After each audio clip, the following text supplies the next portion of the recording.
Hello friends, बहुत बहुत स्वागत है आपका मेरे चैनल मदर चाइल्ड लाइफ में। तो मैं नीतू आपका स्वागत करती हूँ। आपकी प्रेगनेंसी जर्नी अच्छी चल रही हो, आप सब स्वस्थ हों, यही आशा करती हूँ। तो आज हम बात करने वाले हैं कि क्या आपने कभी ऐसा सुना है कि आप महिला को जुड़वा बच्चे हैं पर अल्ट्रासाउंड में नज़र नहीं आते। क्या ऐसा हो सकता है? इसके पीछे क्या सच्चाई है? आपको ट्विंस हैं तो आपको पता ही नहीं है और अल्ट्रासाउंड रिपोर्ट में आपके एक ही बेबी शो हो रहा है। तो ये कौन सी कंडीशंस होती हैं जिसमें ऐसा होता है और क्या ऐसा सच में हो सकता है? इसकी जानकारी इस वीडियो में मैं आपको दूंगी। तो वीडियो को पे बने रहिएगा लास्ट तक, तो आपको सारी जानकारी मिल जाएगी। तो चलिए शुरू करते हैं। तो फ्रेंड्स, जो आपका पहला अल्ट्रासाउंड होता है, जो प्रेगनेंसी के शुरुआती दिनों में होता है, आपका अल्ट्रासाउंड जितना पहले होगा यह उतना ही कम सटीक होगा। ये जानकारी मिलना थोड़ा मुश्किल होगी कि आपके गर्भ में एक बच्चा है या दो बच्चे हैं। हम यहाँ बहुत छोटे छोटे इंसानों की बात कर रहे हैं, और जब जर्दी की थैली और बच्चे का ध्रुव जो विकसित हो रहे होते हैं, तब भी उन्हें देखना हमेशा संभव नहीं होता जब तक वे थोड़े बड़े ना हो जाएं।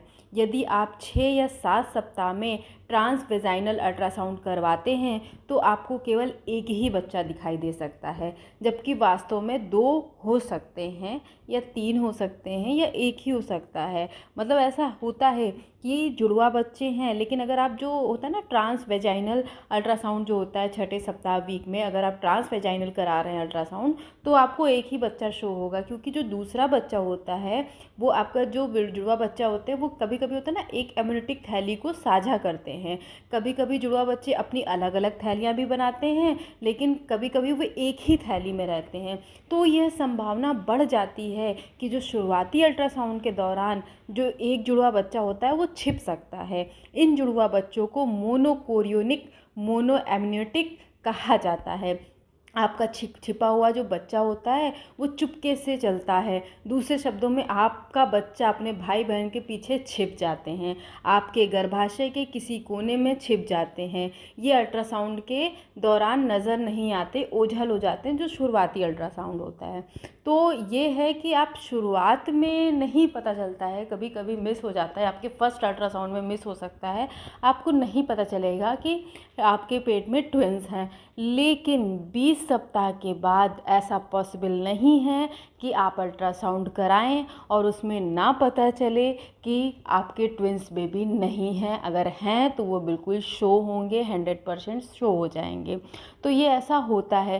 पहले के ज़माने में लोग एक ही अल्ट्रासाउंड करा लेते थे, 9 महीने तक कोई अल्ट्रासाउंड ही नहीं कराते थे। तो ये बड़ा ताज्जुब होता था लास्ट टाइम जब डिलीवरी होती थी, तो अभी एक बच्चा और है, अभी एक बच्चा और होना है, या पता चलता था कि 2 बच्चे हो गए, तो उन्हें अंदाज़ा ही नहीं होता था कि उनके गर्भ में ट्विंस पल रहे हैं। बट आज जो टेक्निकल चीज़ें बहुत हाई हैं, आज हर महिला को अल्ट्रासाउंड बोला जाता है और उसके 3 से 4 अल्ट्रासाउंड होते हैं। तो ये पॉसिबिलिटीज़ बहुत कम होती हैं कि पता ना चले। हाँ, ये है कि आप ट्रांस वेजाइनल अल्ट्रासाउंड अगर शुरुआत में करा रहे हैं तो बहुत अधिक संभावना है कि 6ठे से 7वें हफ्ता में जो आपका पहला अल्ट्रासाउंड होता है उसमें आपको ये पता नहीं चलता कि आपके गर्भ में ट्विंस हैं या सिंगल बेबी है, क्योंकि उसमें सिंगल बेबी ही नज़र आता है। तो ये थी जानकारी। अगर आपके साथ ऐसा हो रहा है, आपको ट्विंस हैं, और आप ये है कि आप अल्ट्रासाउंड रेगुलर कराएं। जो भी चीज़ें हैं वो अल्ट्रासाउंड से क्लियर होती रहेंगी। तो जानकारी अच्छी लगी हो तो चैनल को लाइक, सब्सक्राइब और शेयर ज़रूर कीजिएगा। Thank you.